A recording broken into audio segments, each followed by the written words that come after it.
you have a great track record of being very early, being an innovator, as do I.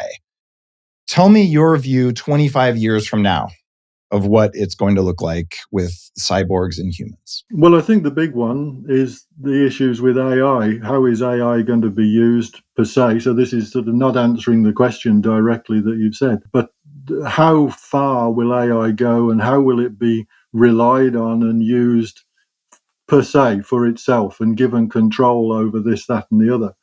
And particularly with networking, it is being networked more and more.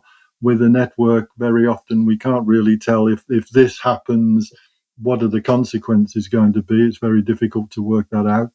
And in a military scenario, if that is linked in with a financial setup, etc., etc., etc., there could be big dangers, as I think some people in the AI field are recognizing.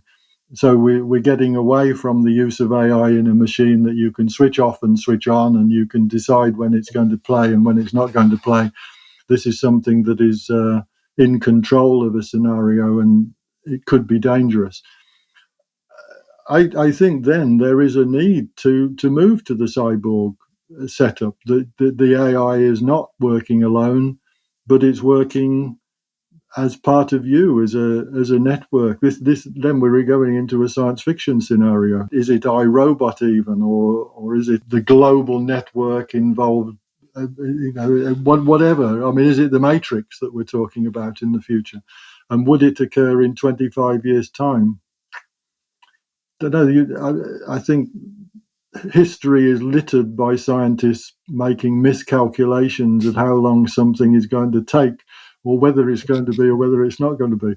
But I'm putting the problem, rather than being a cyborg problem, I'm changing the question to being it depends how quickly and how far AI is going to be integrated in everyday life.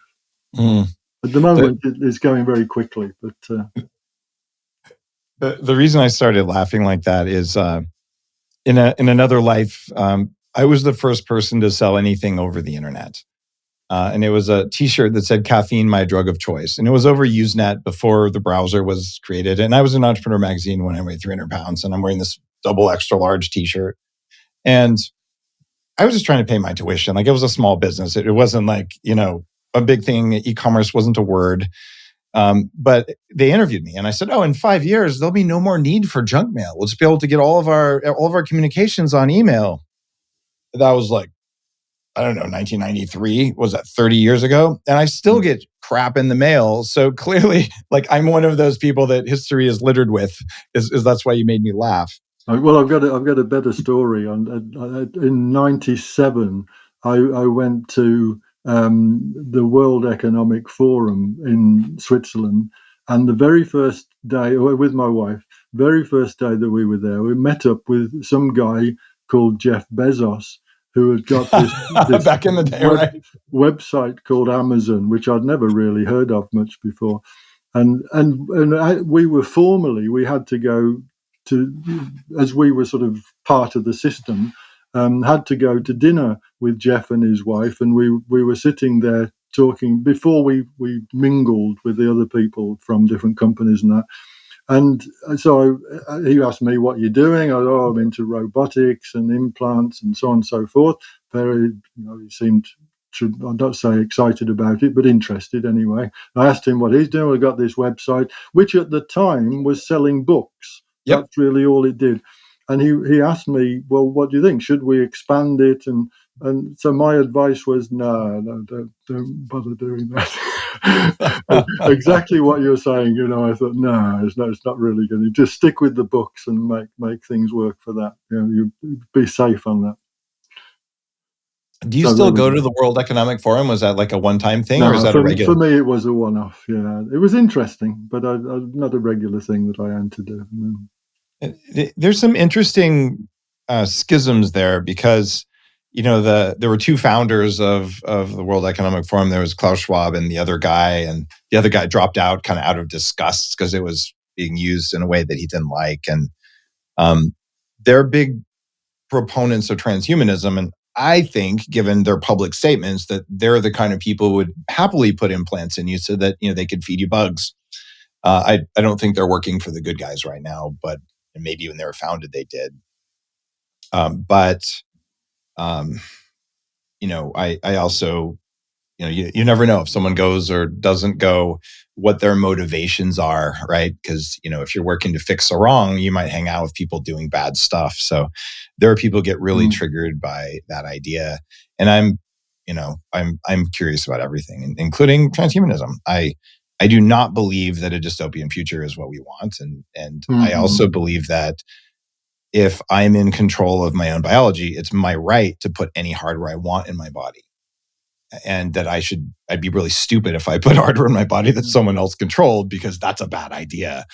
Just imagine if the guys who do TikTok's algorithm were in charge of what's in your brain. Like that's not good. So I agree with you 90%. There's that bit of me that says, well, they could, like I'm thinking again of medical devices where if you did end up with Parkinson's disease and you're faced with a company saying, well, we can put something in your brain that allows you to live relatively normal life, and it's going to apply signals when it thinks that signals should be applied, then how much would you trust them? Would you say, no, I want to stay like I am, which could be pretty awful, or do I want to go for this? Because you trust them that they know what they're doing and it's tried and tested and there's many people before you that seem to be all right with it, and so on and so forth. So I would totally trust them as long as I could either remove the stuff or I had source code access if I couldn't remove it. That would be the thing. And when have it removed, or somebody can remove it. Knows that it could be removed safely, right? Versus those eyes that once they're in, they're in.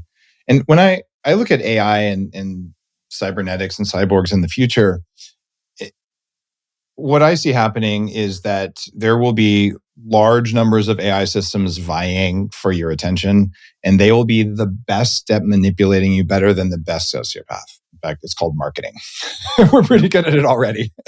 What we don't have yet is what I like to call cognitive firewalls. So when we do have augmented reality glasses that you'd want to wear, or even just running on your machine, there's no reason that every web page you see shouldn't be rewritten according to my rules for AI to only show me what I want.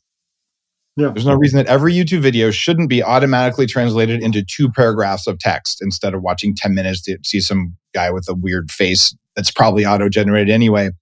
So it's up to us to arm ourselves with AI that actually is used to filter reality so that we only get the information we want in a way that's not manipulative. And so if you could have that built in, yeah, you do. It's called subconscious processing, and it's very energy efficient, because what we're both seeing and sensing right now is probably 0.1% of all the signals coming into our body gets filtered by your body. I need augmented filtering that's on board or off board to help me ignore stuff that doesn't matter and to allow me to choose where my attention goes. And that's the attention economy that Wired has written about and everything else. I just want to be the one who trumps what all these bad systems are doing so that I don't get distracted by nonsense and I can stay focused on stuff I care about. Does that sound like it might fit in your future? I'd go for it. Yeah, I'll sign up for that. Where do I sign? Yeah. All right. Somebody come start a company with me on that. Not like I don't have enough companies, but yeah, that's a blending of computer security, cognitive science, and AI. And it's the equivalent of my old company, Trend Micro. Right? Antivirus software. I need antivirus software for my mind right now, not just for my computer. See, it's just as well we didn't meet up ourselves at the World Economic Forum. Otherwise, if you asked me what I thought for the future of the company, it would have gone nowhere. I'd have got it completely wrong. I'm sure that's why Jeff asked lots and lots of different people. And Amazon was a big customer of Exodus Communications, where I was a co-founder of their consulting business. And it was an amazing time in the 90s for the expansion. We're doing that right now with AI. And we're right at the beginning. It's 1993 right now for longevity. Yes. Right. And the internet really hit in like 97 is when it just went crazy. And so right now, like the longevity business, the number of small companies I've talked with who are going to add 5, 10, 15 years to human life. Oh my God, like the next 5 years is going to be the biggest ever. And it's going to make the internet look small. And once we have 200-year lifespans, I'm going to need that cognitive firewall. Otherwise, I'll spend the whole time watching TikTok. Yeah, and this is where it becomes very difficult predicting what's going to be big, which direction is going to go in. And that's where Jeff Bezos got it right, I guess, as far as Amazon is. And I got it hopelessly wrong. That's why I'm not extremely loaded and very successful in business, but no problem. Well, good luck with it yourself. Hopefully you get the longevity. You do the Bezos as far as longevity is concerned. Well, I don't need to be that absurdly wealthy. And if I am, I will be using it for the greater good. That's for sure. Kevin, it's been an honor to talk with you. I've literally known about your work for 23 years and we finally got to connect. So thanks for being a pioneer. Thanks for being dangerous. It's gone so quickly. I didn't believe it. It has. And I truly see you as just a pioneer in being human.